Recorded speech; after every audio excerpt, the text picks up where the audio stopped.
Aloha and welcome to Your Heart Magic, an illuminating space where psychology, spirituality and heart wisdom meet.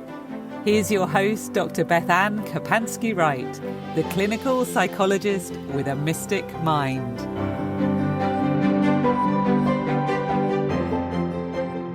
Aloha, everyone. Welcome to Your Heart Magic. This is Dr. BethAnne Kapansky-Wright, and I'm so excited yet again for this week's topic. I know I say that every week, but it's so fun to talk about these things. And this week we're exploring the topic, Life is a Ceremony. And we're going to be talking about the idea of sacred rituals and ceremonies and different kinds of ceremonies, and how we can take the concept of ceremony and ritual and break it down in a way that feels applicable to us and brings it into our everyday life. Not all of us have access to some kind of spiritual ceremony or something that many of us might seek out or be interested in. So how does that not matter? Like, how can we live in such a way that we are intentional and ceremonial and sacred? So we're talking about all those things. I'm going to be sharing some of my experiences with this topic, which are fun. And I've got a fun story to tell. But first, I thought I would start today with, as always, I actually opened the Akashic record on the topic, Akashic records, and I just asked them, just for a definition of what is a ceremony. And this was interesting. I'm just going to read the free flow of information that was coming through. When I channel the Akashic records, I usually communicate the information in one of two ways. If I am doing a voice reading for somebody, like I'm in person or I'm on Zoom with them, or I'm opening the collective records and doing an audio recording, I will speak it. So it will just be this free flow of information. If I am doing it for something like this podcast, usually what I'll do is write it down and kind of write down that free flow of information so I don't forget what was said. So this is written down, and my notes say anything done with sacred intention. Typically, a ceremony is some kind of more formal gathering, or an intention of setting aside a time and place to, this is me not being able to read my own writing, to engage in the act of ritual, to facilitate healing, deeper awareness, knowledge, and remembrance. Ceremonies often have a rite of passage and are composed of traditions, both old and new, passed down from the culture and traditions in the group. In spiritual settings, they are often done to facilitate an interaction and experience with spirit according to the participants' beliefs. And then the other piece that came through is, why do we do ceremony? And it's to honor, to remember, to create meaning, and facilitate experience. They are often marked by some form of reverence or a sense of privacy or a sense of being contained by the ceremony itself. So that's our message, or our definition as told by the Akashic records. And my experience with ceremony and ritual is that it really is something done. There can be very formal kinds of ceremonies that somebody might go to, like a full moon ceremony, or some form of a circle that meets, or some form of a sweat lodge or something like that. Many different cultural groups have something ceremonial that they do, and rituals are often kind of these sacred things that might happen during a ceremony. Some form of ritual or tradition, music that's played, something that's passed around, food that's partaken in. There can be many different things that are a ritual. Sometimes they can be referring to the same thing, but sometimes they can be understood a little bit differently. For the purposes of our podcast today, I'm going to use it just a little bit interchangeably. I'm not super concerned with nailing down the definition of all of this. I'm more concerned with talking about the ideas behind it and how can we use this in a way to empower our relationship with spirit and feel empowered to engage in ceremony ourselves. And that brings me to my story that I want to share with you. So something really fun about this, and I didn't quite check the date, so I might be off, but I'm fairly certain that on April 22nd of the year 2016 is when I attended what I would say my first ceremony where I really went because I felt called and I was going with a very sacred intention. That was the full moon in Scorpio of that year, and I'm smiling telling you this story because as my week fell out, I usually create this podcast on a different day. But today, on this day, it is Saturday, April 22nd of the year 2023. So same date. And here I am talking about something that happened back in 2016. And at the time, it was April of that year, and I was about 3.5 months into the loss of my brother, Brent, and my passage of grief from that. And that was a changeful time in my life for me. I talk about it quite a bit, and I've written quite a bit about it. And because it was just one of those life events that really is forever changing. And something that I started to run into as I was dealing with my grief was because of my profession and because of being a psychologist. I ran a private practice. I was kind of dabbling in spirituality in the sense that I'd become a fairly proficient tarot reader. Sometimes I did tarot groups. I had helped lead women's circles. Most of that was pretty casual, nothing too formal. But in some ways, you might say I was a ceremony leader myself, or a healer who created space or a container in order for healing to happen. And that is also the intention of a ceremony. It's more like healing might be facilitated in a different way than it would in a therapy setting, or it would if I was doing like a women's group and it was a talking circle or a tarot night or something like that. But some of the ideas behind it were the same, that somebody who is in need is able to go somewhere, and somebody who is willing to facilitate a space, who holds perhaps more wisdom than they do, at least on whatever they're facilitating the space about, they facilitate that space. And through some form of talking, through some form of sharing, some form of engaging in sacred ritual, some form of alchemy that happens where energy itself is present and spirit is present and our spirit guides and angels are present. And we invite those energies in, particularly when we're being intentional about it. Some form of change can happen in those times. Sometimes that change is very dramatic.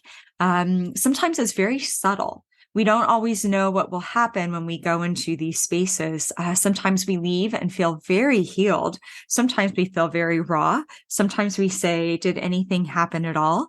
It's not about having an expectation of what it's going to look like. It's more about the willingness and having a willing heart to engage in that space. And what I was running into is difficulty finding a space where I could go to facilitate a healing experience for myself during the time I was grieving my brother the hardest and the rawest.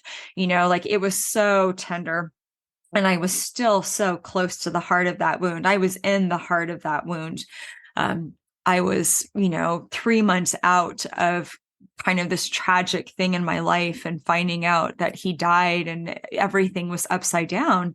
And I remember saying to my husband, it's like I spend so much of my time scooping other people. And I use that word. That's how I felt, kind of like an ice cream scoop, that was hollowed out, and that I would create spaces to kind of scoop and contain so that somebody could get what they needed, find out, experience themselves in a new way. And then they would go off and take whatever they learned and maybe apply that to their life. Was having difficulty being scooped. I didn't have another BethAnne to go to. I was living in Anchorage at the time. And if there was a group or something that would have been helpful, I wasn't in touch with it. I was very hesitant to go to traditional grief support groups. I think they're wonderful. I just intuitively did not feel that was what I needed. I felt like I needed something more spiritual, and I wasn't aware of anything like that. I did have a mentor at the time, and she was very helpful. She understood quite a bit about grief and had been through loss herself. And I remember going into a meeting with her one day and saying, kind of, this is where I'm at and I'm really struggling. And I would like to have an experience. Like, I knew that she'd done native ceremony and that she had led it. And I knew that she had been involved in sun dancing. I didn't even really know what that meant. And I was really curious, like, how did you get called into all of these things? And I kind of asked her that question. And so she really casually said, well, or carefully actually, told me about a place called Turtle Lodge, which is a lodge up in Manitoba, Canada. And their primary purpose is really teaching traditional Native ways and reinstituting many forms of ceremony and passing on the knowledge from the culture. And she had some ties there or awareness or something, and so she kind of just put it out there. You might want to look into this and just see if anything connects with you. So I did. And over the course of the next couple of weeks, I got online and I did some research and I looked them up, and I happened to see that they were running full moon ceremonies. I didn't know what these ceremonies were. And I saw that they had one coming up in April of, I want to say it's 2022 of 2016. I'll have to double check that date. It was April of that year, right around this same time, because it was the Scorpio full moon at that time. And I ended up, long story short, or at least this part of the story short, I ended up feeling drawn to that. And it wasn't like I received this big message from spirit where it was like, you have to go to this thing. It was more like I was really intrigued by it. And I felt like there might be something waiting for me there. And I knew I needed something that I wasn't getting in my day-to-day life and that I couldn't figure out how to tap into myself. And I remember working with the woman who was doing my Akashic readings at the time. And I asked, should I go to this thing? And the answer was like, yes, it will be important for you to go at some point, but it might not be for the reasons you think. And at the time, that didn't fully make sense to me. It does now. And I just remember being told, one, since there are so many things that come across your periphery as a human, it's true. There's so many offerings, so many things that are out there. So if something really connects with us and we take note of it and say, wow, I'm really intrigued by that, I feel like I want to go do this thing. Most likely it's for us to do in some shape or form, because think of how many things you don't connect with that you have zero interest in doing. So that's what came through in my Akashic reading. And as the ceremony got closer and I did another reading with her, I was told some things along the lines of, part of what you're doing this weekend is processing grief. And some of that grief might be bigger than your own. You might be processing grief for the collective and you're going for release, and you really don't need to understand what all that means. Just kind of follow what's in you to go. Now, looping back to what I said, where I was at in the time on my spiritual path is I had some form of a specific expectation of how that weekend was going to look. I can't tell you what it is. I just expected, I think, some kind of encounter with spirit or something to happen, like a superpower to open up, or maybe intuition or like mad psychic visions or something like that. Or I don't know, maybe I thought something really specific was going to happen in terms of my grief over my brother Brent. And so when I received that guidance of like, yes, you should go, but maybe not for the reasons you think, that's what the Akashic was referring to. I kind of had a preconceived notion of what a ceremony was and how it might look. And, my present understanding, reflecting back, is that I really received what I needed this weekend, but it wasn't those specific things. I actually did have quite a bit of vision and a sense of intuitive gifts and a sense of countering spirit. And I had a lot happen that weekend, but it's not like I came home and felt like I am forever changed because I went and did this thing in Canada. It's something that is still with me. I'm talking about it years later, and the teachings and lessons that I learned there and what it gave me are things I'm still using and bringing out into my life. So the reasons I went and what I got out of it were so much vaster than what my human brain was able to think about at the time. Having said that, I did do my best to let go of expectations. My mentor gave me some guidance, and I knew enough to know that when you go to ceremony, you should bring tobacco, not chewing tobacco. I didn't know that much. Like, my first assignment was to go out and get tobacco, which is, in that culture, it's an offering to spirit for prayers. And I went out to try and go get my first thing of tobacco, and I bought a tub of chewing tobacco. When I went to my next meeting with my mentor, I said like this, and she says, well, that would work, but really you want like the loose leaf stuff that you roll. Oh my gosh. So this became a whole thing. And I actually started to have a couple dreams about how I should go get tobacco before the ceremony started. So I think I finally went into some tobacco shop in Anchorage, and I was like such a fish out of water. I had no idea what I was looking for. I probably looked like a 16-year-old in a liquor store or something like that. Like, I was so uncomfortable. And I was kind of the person who's like, I would like one tobacco, please. I didn't know what to order. I didn't know like how formal it had to be. That was a whole thing. But I got my tobacco. I got myself ready. I booked this ticket. I went out to Canada by myself from Alaska. I had looked up online places to stay, and I saw that there was like a big casino out there close to where it was going to be. But then there was like this lodge, this cabin in the woods. And I thought, oh, I should stay at that because it's, like, that feels a little bit more spiritual to me than staying in a casino. And I get there. I think I flew a lot of the night. I rent a car. I had to drive like 90 minutes or something. Like, it was like outside of Manitoba, out in the countryside. I finally like pull up to this lodge. I mean, talk about a fish out of water.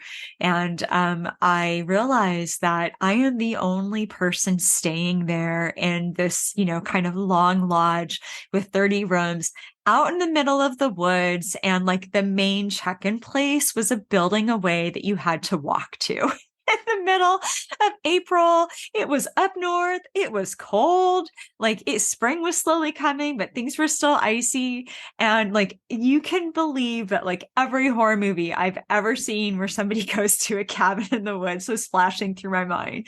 I didn't even have cell reception. I had to pay extra money to try and get some sort of roaming bouncing thing. And I remember freaking out and trying to get online and trying to like get into the casino. And it was booked this weekend. It was booked that weekend.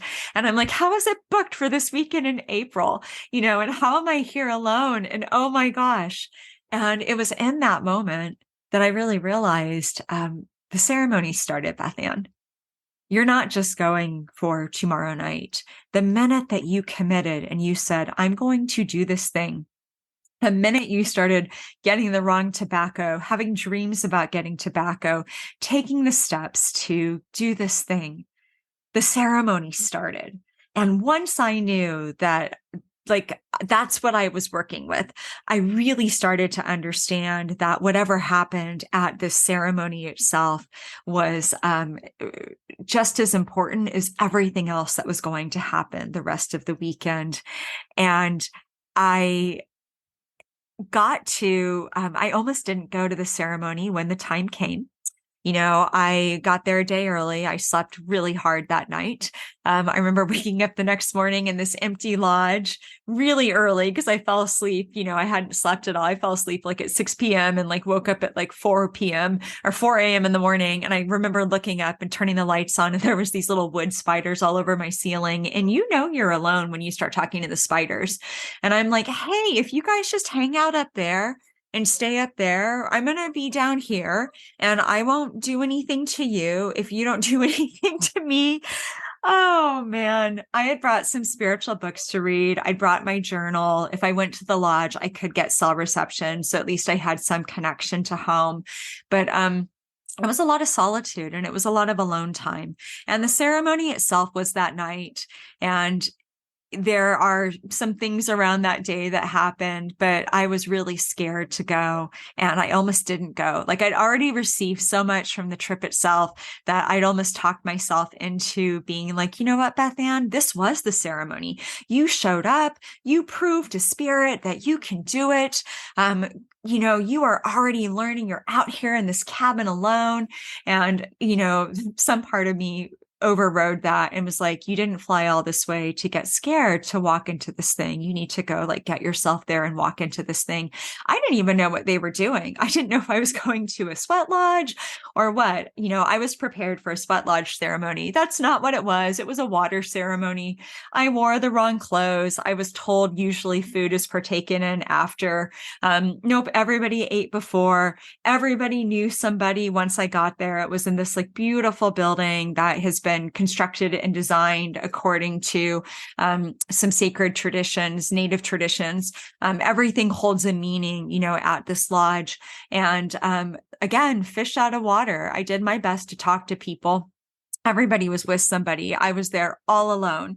The ceremony didn't start till about 2 hours in. Everybody was chatting and catching up. And, some people had come in from Manitoba who'd heard of it. A lot of people were native background. I did not fit in at all. Everybody was kind to me, but it was a very foreign experience. And the ceremony itself was a water ceremony. It was a moon ceremony centered around the moon. And I'm going to skip over some of what we did during that time, because if you ever feel drawn to this, you'll seek it out yourself. It's not really my wisdom to share. What I can share is that part of the ceremony was a talking circle. And when we got to me and it was my turn, I was so close to crying so hard that I almost couldn't speak. And I realized that I'd really gone all that way to give some of my grief over my brother to this space, to the sacred water. And one teaching that I did learn that I'm happy to pass on, I think it's so beautiful, is we were taught that the moon itself, grandmother moon, that every 28 days when she's full, we can release to her like whatever we're ready to let go of. And so at the end of all of it, there is a fire ceremony, and the keepers of the fire, you go and you cast this packet of tobacco and your prayers into the fire, and it represents the release, and you kind of let go of whatever you're ready to let go of. And, so much of what I was ready to let go of was some of the worst of my grief over Brent. And after the talking circle, before he went to the fire, there was a really sweet young woman who came up to me. Her name was Justice. That's all I remember about her. And she gave me her sacred rattle, which had obviously been used quite a bit. And she said she got the guidance to give it to me, and that if I could like go in the woods and like wail and scream and just like get it out, that I really needed to go do that. Really beautiful. And after the fire, I got in my car and like drove back to my like little lodge in the woods. There were other individuals there that night. And it was a little bit, it was really beautiful. The next day, I had a lot of intuitive information come in. I had a lot of dreams that came in. I wrote a lot of mystic poetry. I really had some profound experiences that did happen while I was still there. I learned that no matter how far you go, your grief does go with you. And while I felt like I released some of my grief, it's not like I felt transformed. Even spirit does not do the work of grief for us. It's not spirit's work to do. It is our work to do as humans to process our loss and to learn how to make peace with it and carry it and grieve over it. But I did take to heart all that came through that weekend. I still go back to my writings from that time and will study them and think about what did I learn? And on my very last day in Canada, I think I had 4 days there. I'd had it. I think I woke up on a Sunday morning. The ceremony was Friday night. I'd gotten there on a Thursday afternoon. So I'd been at this little lodge Thursday night by myself. Friday night, I think there was some people. Saturday night, there was one or two people. Sunday, everybody left and they like took off. And where I was at was like out in this rural community with all these beach towns that are in the summertime are really populated. It's by all these lakes, but was pretty scarce in the winter. And it wasn't the summer season yet. And I realized that I was going to be spending another like night alone there. Cause I left, I think the next morning to go back to Alaska. And I was like, no more. And I got myself to some restaurant with Wi-Fi and like got on hotel or booking.com and booked a hotel by the airport. And I remember dropping off my rental car, like walking over to the airport and having some like nice room and like getting pasta. I think I got like a glass of wine at the time or something like that, and just was like, okay, all I have to do tomorrow is like walk back across the street to the airport and get on that plane. But even that was part of the ceremony. It was almost like I'd been in this other world and this otherworldly place. And I'd had these intense encounters with spirit and all this time in solitude to vision quest and to meet aspects of myself that I weren't aware that was there, and to understand and learn more about the moon and to trust the energies and essences that came in. I mean, I later learned that spiders are the spirit guides of writers. Every little thing that happened that weekend was so meaningful. And when I really broke it down, I really could see that there was multiple strands, multiple weaves of beings and energies from the spirit world that were meeting me there and supporting me. And even that last bit was almost like this chance to like start to come back to reality, to like go into a nice hotel, to be around people. I had a very grounding meal. I was able to kind of start to put both feet back into this world. And I really saw that, wow, this was almost like this 4-day ceremony from Thursday to Sunday that I did. I left on Monday morning, and how beautiful. I had all these different sections of it. So that was my experience and my introduction to ceremony.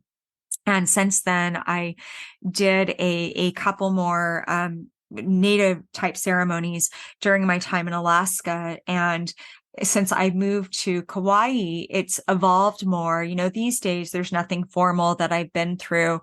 I'm very interested in the idea of how do we bring sacred ritual and ceremony into the everyday. And that just feels like a nice place to stop my storytelling for now and just dive into some principles that might feel really helpful. If you're sitting there saying, oh my gosh, like, I love this idea. This sounds so cool. How can I cultivate this? Like, what can I do to like find this in my life?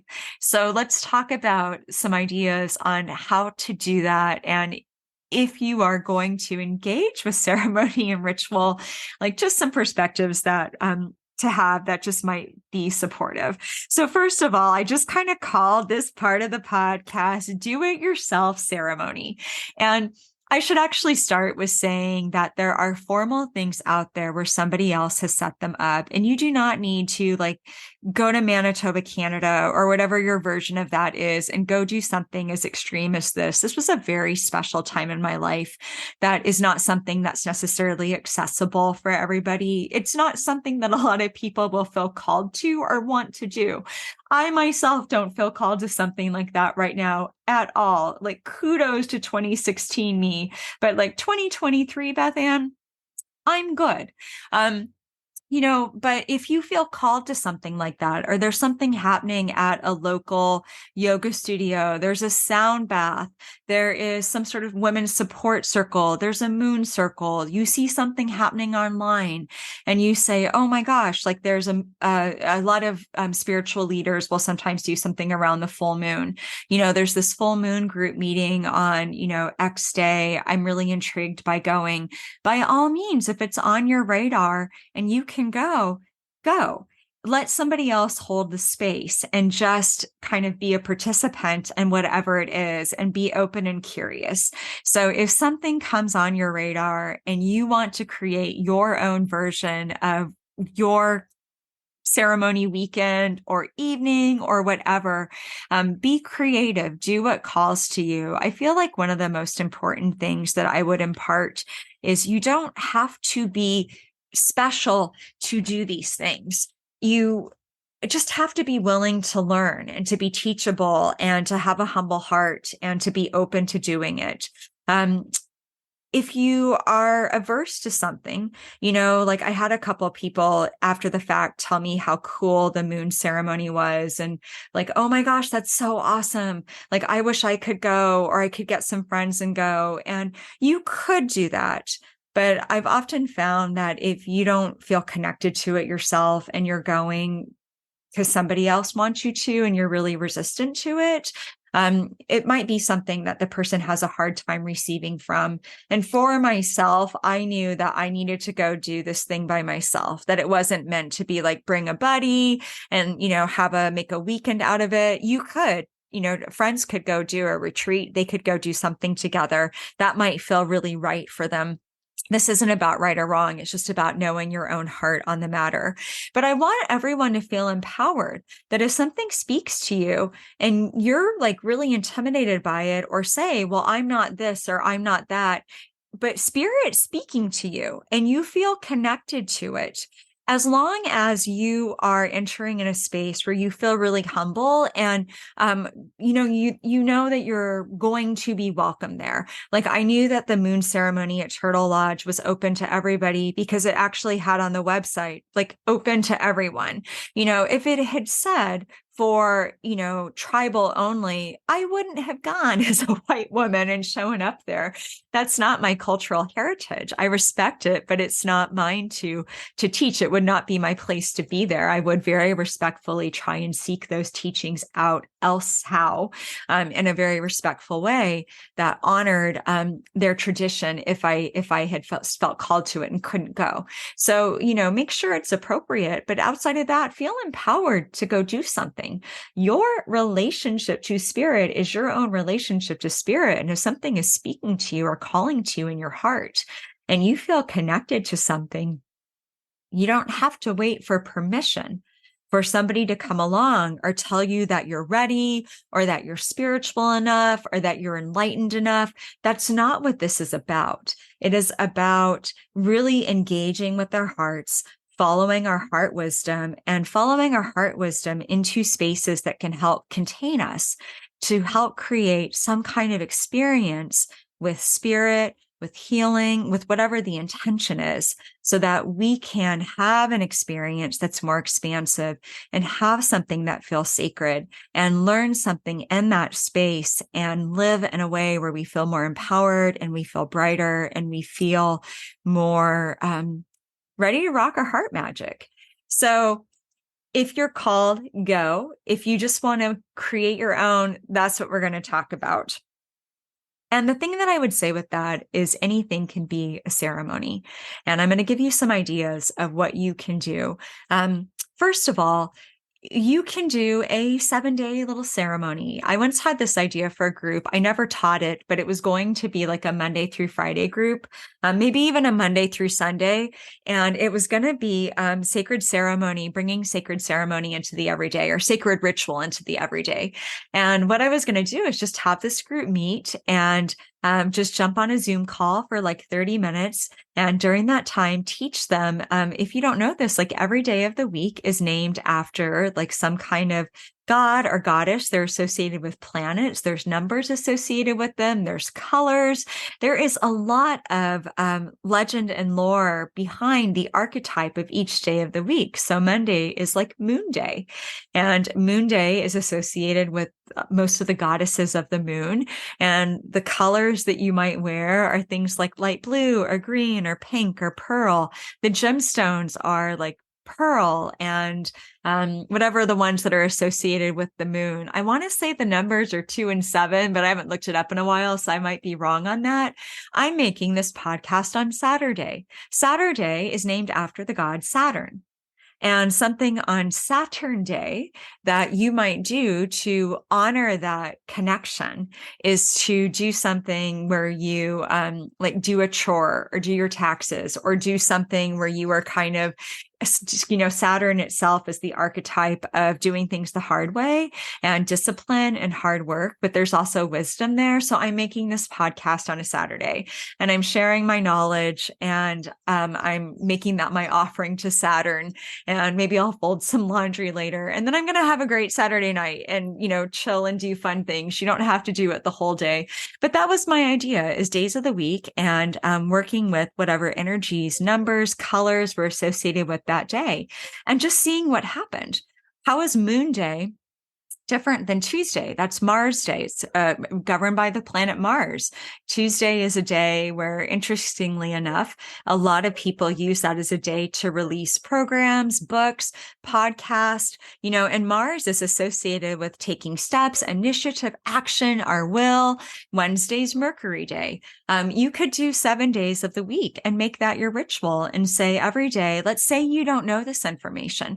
Awesome. Set aside time every day for 7 days and look up, what does this mean? Make some notes in your journal, and then choose one way that you want to honor that energy that day. So if you were to do this on a Monday and you've kind of found out all the stuff about Monday, maybe you'll say, I'm going to take some time today and work with the moon. Maybe there's a ritual you do around that. Or maybe if it's Tuesday, you just say, I'm going to stay really aware of my actions today and how I feel called to act. If I feel at all aggressive, do I feel assertive? I'm just going to be really aware of power today.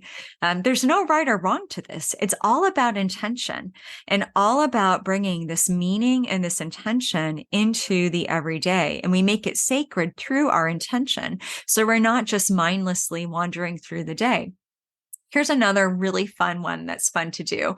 I got the idea from Alice Grist, who wrote a book on the tarot deck. And I'll drop the name of the book and the resources in the write-up of this podcast. I cannot remember the name, but she had the suggestion in the book to go through the deck and do a card every day for 78 days. And that was a great way to learn the deck.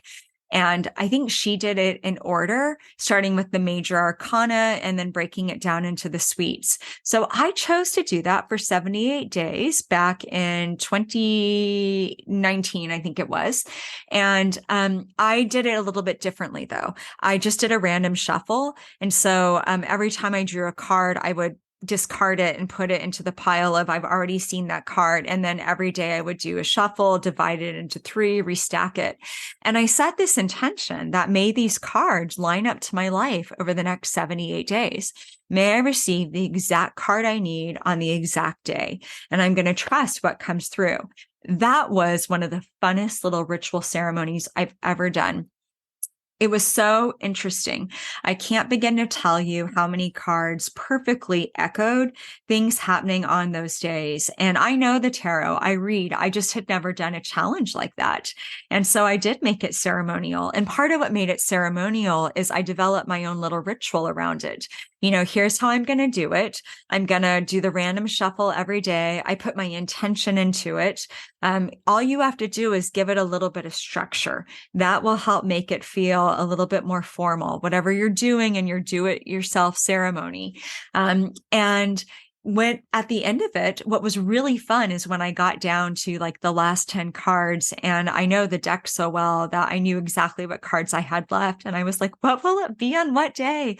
And what was also so fun about this is this challenge saw me through this little ceremony 2019 into 2020. So it ushered me into a new year, and I was still had maybe 15 cards left, as we were going into the new year. And so that was really fun too. Like, what card did I get on December 31st? What did I get on January 1st?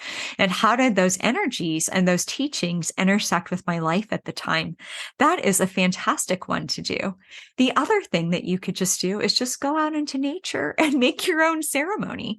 Go out into nature, take an hour, go sit by a tree. Maybe you bring some spring water or something like that. Maybe you make an offering. Maybe you get some loose leaf tobacco and you offer it to the tree and say, may the prayers of my heart be heard, and, thank nature for supporting you. And maybe you just set the intention of receiving what you need in that time and just meditate or journal or do something like that.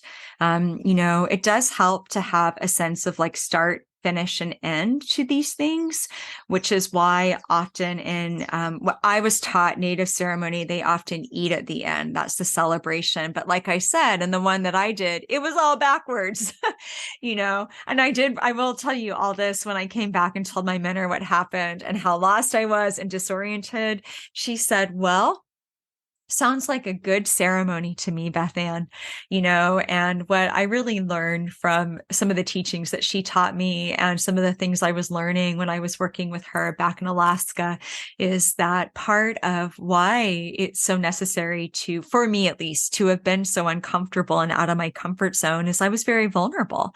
I had to be dependent on spirit.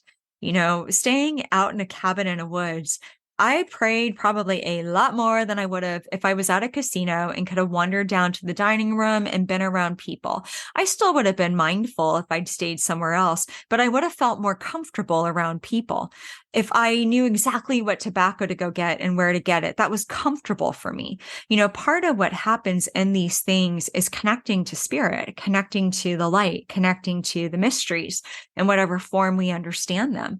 And so oftentimes it is something that travels us enough out of our comfort zone so that we are more willing to connect, more receptive, we're more open, we're more humble because we're not in our element. So that was one of the reasons that it had to be so extreme. I think for me is so that I really was shifted into this place of vulnerability and receptivity. As I said, part of my problem was always being the organizer of spaces, organizing women, organizing groups. I was the tarot reader. I was the psychologist. Spirit knows what we need. And so spirit knew exactly what I needed was to really knock me off kilter and be like, you're not in charge out here, so we're going to move you way out of your element. So that you're partnering with us and you're dancing with us and you're meant to talk to us and you are out of the stream of your normal life. So you're more receptive and your consciousness is expanded and you are just so much more open to these messages that you might miss if you fall too much into the grooves that you're used to. So spirit will give us what we need. And that is important to remember when you think about doing what calls to you. Spirit will meet you there. So please feel empowered to create your own thing. The other one that I was going to share is you can do a monthly intention. Every single month you can you can do it for the next, well, I guess we're into the second quarter, but a lot of people will hear this right at the end of April or in May, if you are a regular listener right now on the podcast. So set an intention for the month of May or the rest of the second quarter and say, my intention during this time is I want to heal blank in my life, or this is something that I'm actively working on. I will often set an intention for each month. And some of my sacred rituals that I'll do at the beginning of a month is I'll sit down with my journal. I will gather all the people that I tune into, the different astrology notes, different energy forecasters. I've got about 5 or 6 that I follow, including the Akashic records and what I'm picking up and, my own calling and my work. And I'll make notes in my journal of here's all the major planetary transits going on. Here's the different energies. Here's what, this spiritual teacher over here has channeled. This is what this person is saying. These are just trusted sources where I like their work and I've seen good integrity in them over time. And then I'll set some goals for the month and say, what would I like to accomplish this month? I try and make them realistic so that it's not like, I want to make $1 million the month of May, but more like I'd like to see an increase in financial flow. I'm actively working on this issue right now. I'd like to release it and I'd like to feel more healed with it by the end of the month. I'm really confused about this in my life. I'd like to see more clarity around that. I'm training for the half marathon in June and the marathon in September. So here's my running goals. I'll kind of break it down to all areas of my life, from work to business to relationships to emotional to all of those things to spiritual. And then I might pick a word or a phrase to set the intention for the month. So my intention for the month of April was focus on your vision. And whenever I've gotten lost, I kind of will come back to that and be like, how is this serving you in focusing on your vision? And if it's like, well, it's not at all, that brings me back to a touchstone. My mantra for March was stay in your magic. So that's a little ceremony I do for an entire month. And the ways that I engage in that is through my little acts of ritual, my journaling. I'll check in with my intentions. I will look at how am I doing. And then at the end of the month, I usually will do a little bit of a closeout where I say thank you to the energies that showed up this month. I'll write in my journal, what did I learn for April? I will start to look ahead towards May. So there are so many ways that you can do this. Again, it's not about what you do. It is about the intention that you bring to what you're doing. A couple more points I wanted to make, and that is release expectations around what will happen. I mentioned this a little bit earlier in my own experience, and this is where many of us get stuck. We have an expectation of how spirit is going to look. And when that expectation isn't met, we think that nothing happened, or that we're not intuitive, or that we didn't do it right. Or sometimes we fall into comparison and say, look at so-and-so over there. They're talking to the angels and interpreting astrology and standing on their head and juggling dancing monkeys with their foot effortlessly. What are they doing that they're so spiritually gifted and I'm not getting what I need at all? Yeah. So spirit knows exactly who we are. Your guide, your angels, the energies that you work with, all of that loves you and knows what you need for your journey at this time. They know what your life path is. They know what your soul purpose is. They know where you need healing. They know where you don't need healing. Maybe you're not meant to stand on your head and juggle monkeys and, be some super famous Vedic astrologer or something like that. Maybe you're meant to walk a completely different journey. Maybe if you got what you thought you wanted, it actually might not be interesting to you after a while because it's not what your soul signed up for. So there's an element of trust here and releasing expectation. And that actually ties in with something else that I wrote down, be humble. There's an element of humility. When we go in and expect it to look a certain way and say, this is what I need, and I think I'm going to get it. There's not as much humility there as going in saying, my intention is for healing or clarity, or I know I need to let this relationship go, but I haven't been able to. I'd like the next step, and then being humble and trusting what shows up. There are things that I've done where I thought I got absolutely nothing out of them.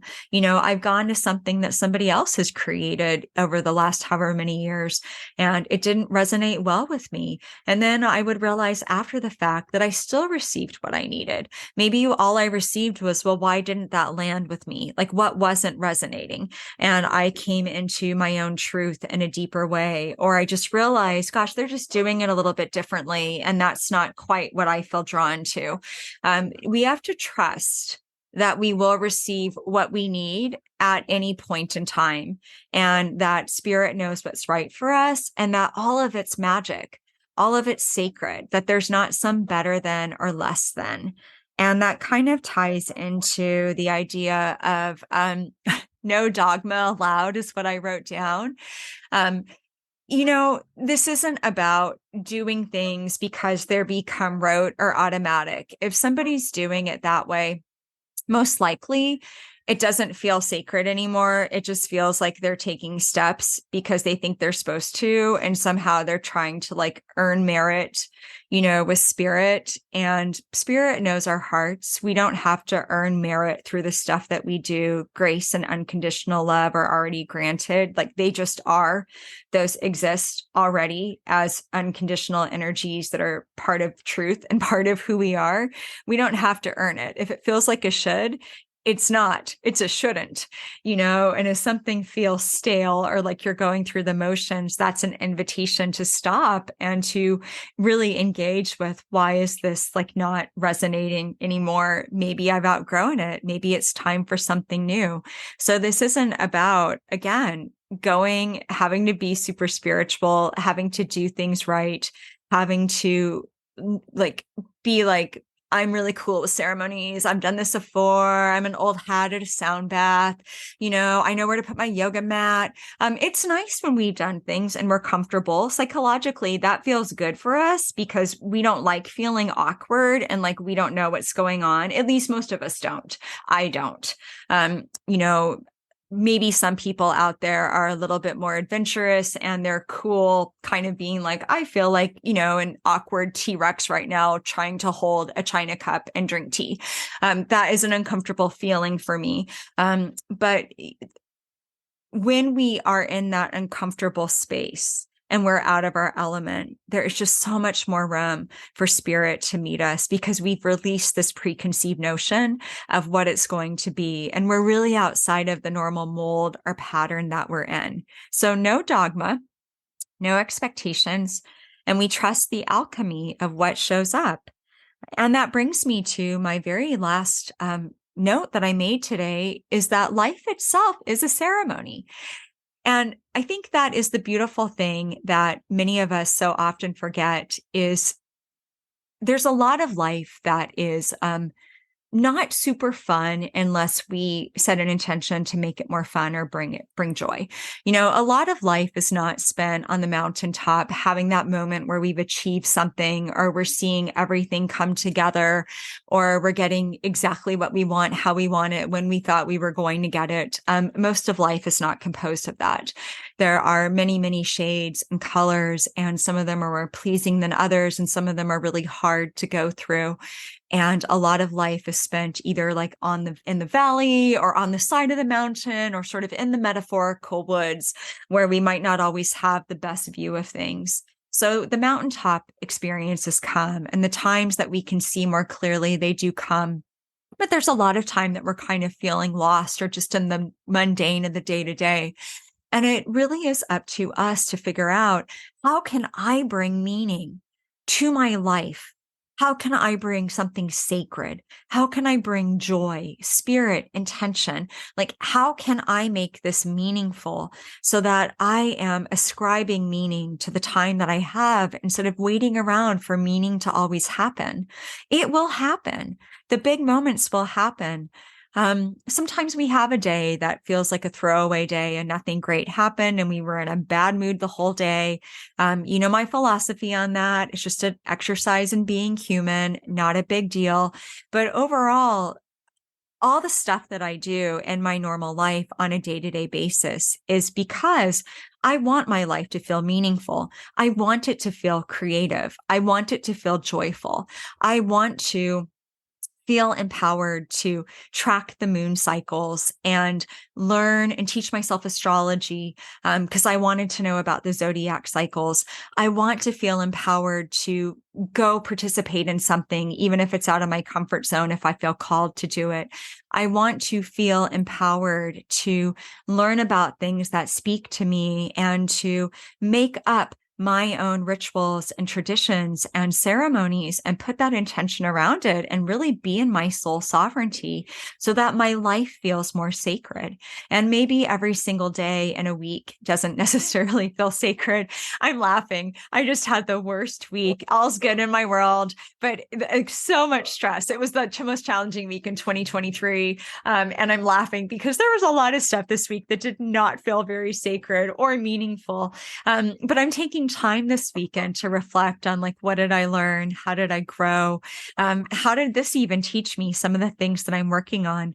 I want the sacredness. So I'm going to bring that into my time this weekend and kind of use some of the things that I do for grounding and pull my cards and do the things that speak to my heart and that feel ceremonial and ritual like to me, because that infuses the meaning in this very whirlwind, stressful week. So I want us to feel empowered. And like I said, life is the ceremony. If you think about ceremony as this container, this thing that we engage in to experience, to heal, to transform, to learn, to grow, to gain awareness, and to learn about tradition, and to possibly pass on knowledge or gain new knowledge, life itself is the container for that to happen for us as souls. So life is a ceremony. And the more we permission ourselves to think of it as such, the more we feel empowered to bring those elements into the day-to-day and really feel like we're rocking our sacred heart magic. All right, that wraps us up for today's podcast episode. Next week, we are talking about, this is my working title, Dancing with Spirit, your interconnection to all things. That is subject to change, but we are going to be talking about the topic of our interconnection and really partnering with spirit. And how can you feel empowered right now, like every day, to walk out the door and be like, spirit is my co-pilot and my co-creator, and really realize your relationship with spirit and feel like you have permission to really kind of rock your spiritual magic and be in that connection. So we're going to be looking at ideas around that and whatever else wants to come through and present itself to us. All right. With that, have an amazing week. I look forward to next time. And until then, be well, be love, be you, and be magic.